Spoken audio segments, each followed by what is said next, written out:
We're talking about Greenland. To most of us, it's a vast, remote, empty expanse of ice. But to the world's superpowers, it's quickly becoming the ultimate prize, the world's last battlefield. I mean, it's a question that sounds like it was ripped straight out of a spy movie, right? But in the last few years, this bizarre-sounding idea has exploded onto the world stage.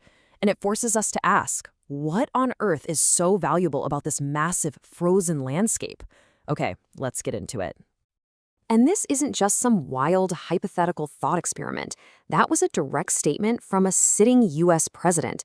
It took what was a strange historical footnote and turned it into a very real, very modern geopolitical flashpoint. It sent shockwaves through the diplomatic world and got everybody asking one thing: why? Now, it's easy to just chalk this all up to one leader's peculiar ambition, but that would be missing the much, much bigger picture. Yeah, this is not a new whim.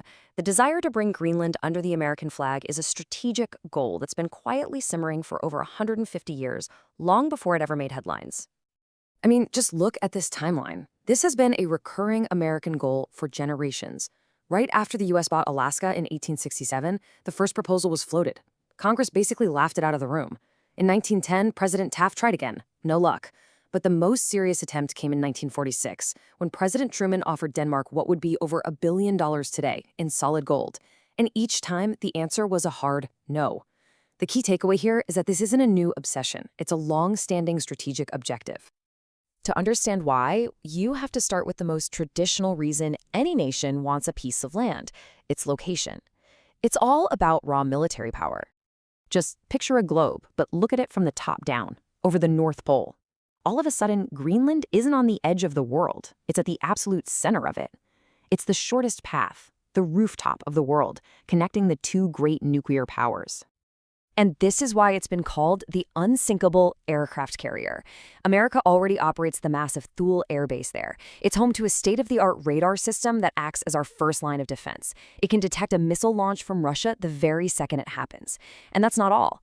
It also stands guard over the vital undersea fiber optic cables that carry pretty much all internet and communications data between North America and Europe. It's a huge deal. And this is the key question, isn't it? If the U.S. already has its most important assets in place, why the sudden urgency to own the entire island? Well, that's because military position is only the first layer of this story. The next reason is all about what's lying beneath that 2-kilometer-thick sheet of ice. We're talking about a treasure trove of natural resources that are absolutely essential for the technology of the 21st century. And this chart reveals a massive strategic vulnerability for the entire Western world. Right now, China has a chokehold on the global supply of rare earth minerals, controlling around 90%. This basically makes them the gatekeepers for the building blocks of all modern tech, and they've already shown they're willing to restrict exports as a political weapon. And we're not talking about some abstract stuff here. Neodymium is vital for the powerful magnets in every EV and wind turbine. Gallium is essential for the next generation of AI chips. Uranium, silicon, Greenland has massive untapped deposits of all of them. Owning Greenland would instantly break China's monopoly. And that's just the minerals. Geologists estimate there are at least 31 times billion barrels of oil locked away under the ice in just northeast Greenland alone. The total amount? It's anybody's guess. But there is one final piece to this puzzle, and it might just be the most important of all.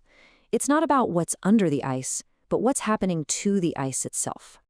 For centuries, the Arctic has been an impassable frozen barrier.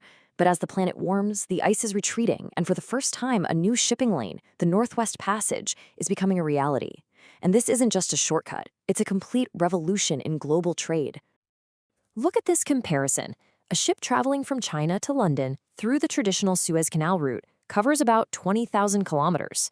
The new Arctic Passage cuts that almost in half, saving 10 to 15 days of travel time.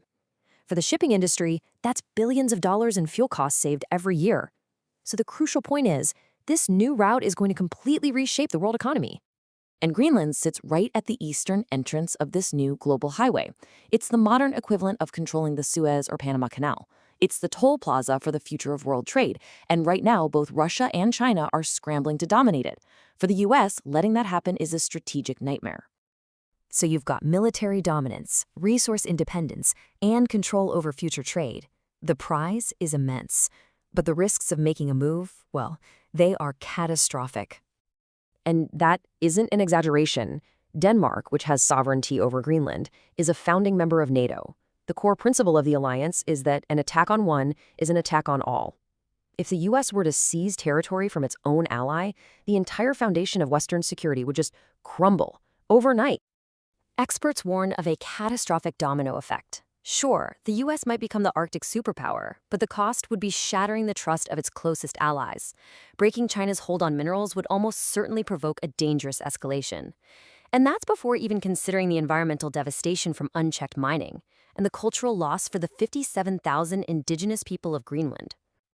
So that's the ultimate question we're left with. The melting ice is revealing a new frontier with untold riches and strategic power, and it's forcing the world's great powers to make a choice. Will this new open Arctic become a model for global cooperation, or will it become the first battlefield of a new 21st century Cold War? The future of Greenland may very well decide the future for us all.